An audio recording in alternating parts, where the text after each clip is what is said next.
Pop Culture Pastor.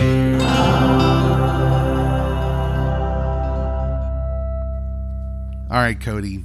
Now listen, we could talk a long time about whether the beauty pageants are a good thing or not, right? Oh, I have so many thoughts. Yeah. And a lot of them tend to veer negative, but yes. Well, just like anything else, there's pros and cons Yes. of what it does to people that are actually involved in that type of stuff.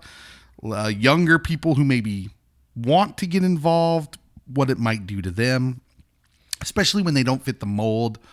Like, you know what I'm saying? Like if I was comparing this to sports, for instance, yeah, there was a lot of sports. Like, look, I was never going to be an NBA player because I'm not tall enough and I'm not fast enough.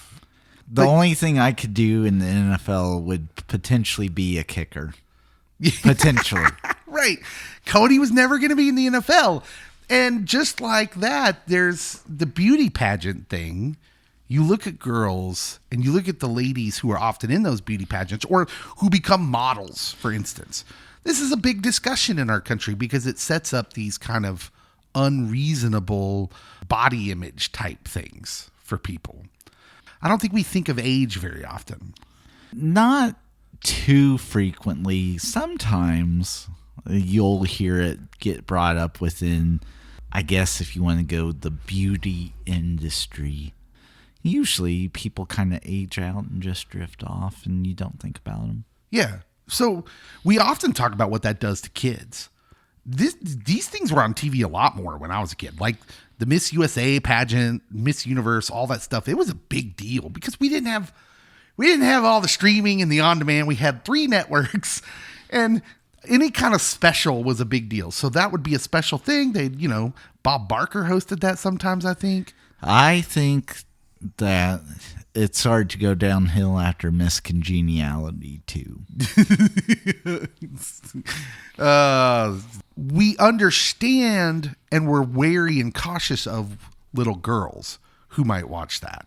Mm-hmm. And we understood that impact. But what about the idea that everyone in the Miss Universe pageant is like under the age of 25? Oh, you ageist. Do we think of women who get older and all of a sudden feel like, oh, I'm outside the beauty norm? Because I know older people who this is a thing in their head. And we just generally as a culture, we don't see beauty in age. Why not? There's something beautiful about our lives, Cody. There's something beautiful about aging. I do think that we rarely notice it. Maybe we could do a better job of emphasizing kind of the longevity of someone and what it means to kind of have that age and wisdom. Yeah. I think, and then I found a story here that I want to talk about, but that maybe we can start promoting this like wider view of beauty. Now I know what some of y'all out there are thinking when I say, well, why don't we have a wider range when we talk about beauty as far as ourselves and our self-image? And especially age. Someone's out there but like, well, Dave, I talk about how beautiful George Clooney is all the time. Right, okay. Yeah, there's these select few we decide are like, oh man, they're amazing looking for their age. I'm not sure that actually helps what I'm talking about. Yep. Okay, I'm 48 years old. I don't know how old George Clooney is. Is he like 70? Might be in the 60s. I'm going to look it up right now because I'm really interested. George Clooney is 63 years old. Now, see, so he's 15 years older than me. That doesn't seem like enough. I'm old. So George Clooney is 15 years older than me. He looks better than me now. Understand, is that the standard? So, if I can make you feel better. Yes, please.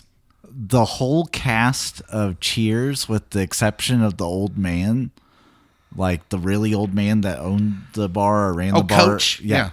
was my age and younger when it first starts. Like they're all like 33, 34, 35. Yeah. Everyone on there. And they all look older than you do now. Yeah, So, okay. Thank you. That makes me feel better. Ted Danson might look your age. Eat it, George Wendt. Yeah, take that, John Ratzenberger. But you get what I'm saying. Yes. Like, I think we've made strides as a society and culture as far as beauty standards. I know I've been talking about it from my point of view too, which is like it's even worse for women. Men aging get more compliments about aging gracefully than women do, for sure. But I wanted to talk about this because I came across this story.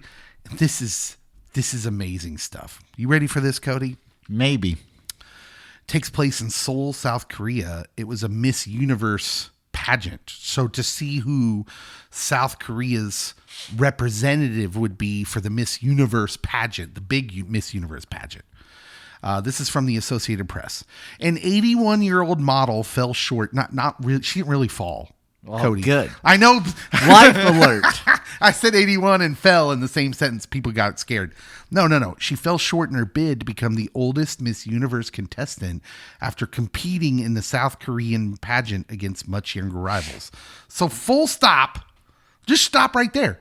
An 81-year-old competing in the Miss Universe pageant. And I thought, well, isn't that nice? That's not happening in these here United States. You don't think so? No. I think South Korea is pretty westernized for Far East places. Yeah, I still don't think it would happen unless it's like Brooke Shields is wanting to try out for, and then, okay, she's like 60. Okay, way to go. Is she really? I don't know. Oh my goodness. Why does everybody else's age make me feel old? That's not the way it should work. Let Brooke Shields feel old. She probably doesn't, though. 59. Oh, man. Wow. She's 11 years older than me. Who knew? So, yeah. Her name, Choi Soon-hwa. She came out. Oh, man. Like, look at this picture, Cody. I know the people on the radio can't see this, but look at that. Hey. Yeah. She looks every bit of 81 years old. But also, she looks beautiful. This is so awesome. This is so cool. And everybody's like, all the young ladies are, of course, applauding as she's walking across the stage. And it just makes me feel like this should be a discussion. We should talk about this kind of stuff more often. Okay, so Cody, what I want to talk about, though, is I love when stories like this come up. I love talking about all news stories that kind of go against the flow of the culture, because then it allows us to have these conversations, which I think are good for all of us. We can kind of dive into, okay, why is this counter? Why is this 81-year-old competing in the Miss Universe qualifying contest in South Korea? Why is it counter to what we normally think? Should it be counter to what we normally think? That's where I kind of hope we all end up. We're talking about, like, what is it about us that we should see and think, oh, beautiful? Because there's so much in our culture, Cody. Even now, I think it's gotten worse. So looking at her, there was a graceful eloquence. Yeah. And it looked like, this is how she naturally looks, which is also countercultural. There's a close-up picture. Yeah. Okay. She's had no work done. So my wife and I were watching the Vince McMahon documentary on Netflix. Oh, yeah. Okay. And she's like, oh, he looks rough. Like he's had too much work done. And also has taken way too many steroids in his life. But that's body altering. Yes, body altering. And I think that with the way our culture is today, that like you have the filter culture that's like, oh, we'll take Snapchat selfies and Instagram selfies and have a filter so that no one really knows what you look like, but everyone is like, oh, you look beautiful. Right. And it's unrealistic. Right. And then as you begin to age, well, you gotta have these procedures done so you keep your look And so like Botox and that sort of stuff gets pushed even within everyday society. It used to just be like this was for the Hollywood elites and rich fancy pants people. But now I've known people in this community that have done those sorts of things. And so, like, if you have it done, that's great. No beef about it. But, like, we don't promote let your hair go white or gray and don't have any work done. Like, we don't do that. Yeah. And we don't really uplift people that just take care of themselves and live life to the fullest. Like, this might have been a bucket list item for her. Like, oh, I've been wanting to compete in these pageants for years, and now I'm going to go for it. Yeah, it's just really cool because technology has worked even harder against the culture, especially for women, as far as what do we consider beauty? And by the way, you know, the saying beauty's in the eye of the beholder. But what happens when we are the beholder of our own beauty? Like that's what I'm really talking about here is it's in our own heads. Like, it occurs to me that some people may get work done because they think their spouse might like that, but maybe their spouse just wants them to look the way they look. Yes. Yeah, and so I think in our own heads, it can get kind of messed up because when I start worrying about something about my appearance, I often find that my wife wasn't worried about it at all. And so I want to read something because there's something in the Bible from 1 Peter chapter 3.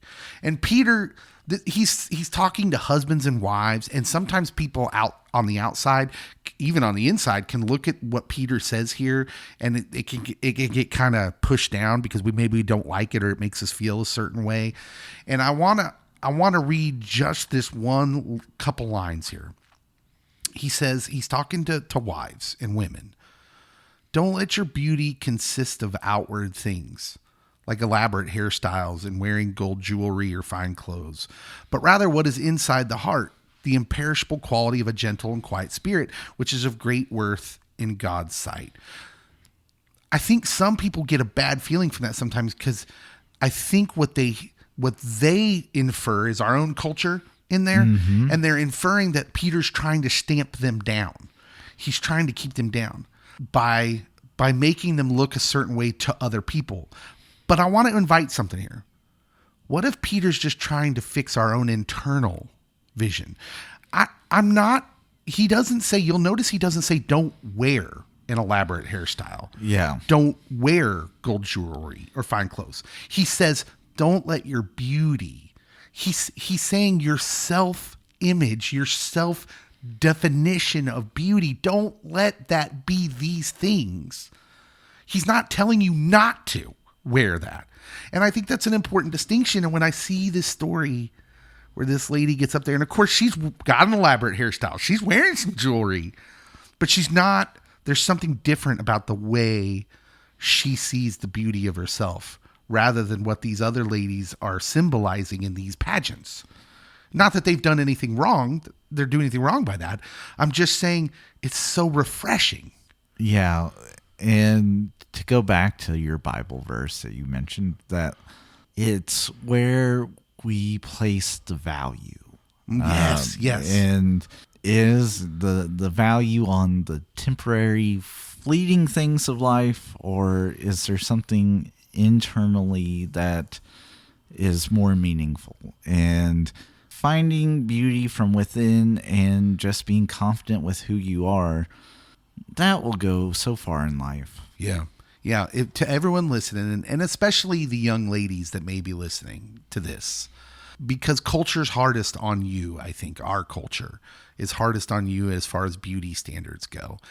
Maybe the beauty standards of the culture aren't what was meant to be beauty at all. When you look in the mirror, invite the possibility that the beauty standards out there in the world aren't what they were meant to be, and start looking for something else that's beautiful. Because I guarantee you, you're beautiful. There's something in you and about who you are and where you were made. You're beautiful because here's the truth. Hundreds of billions of people, of human beings, have walked the earth. Only one of you That's a fact.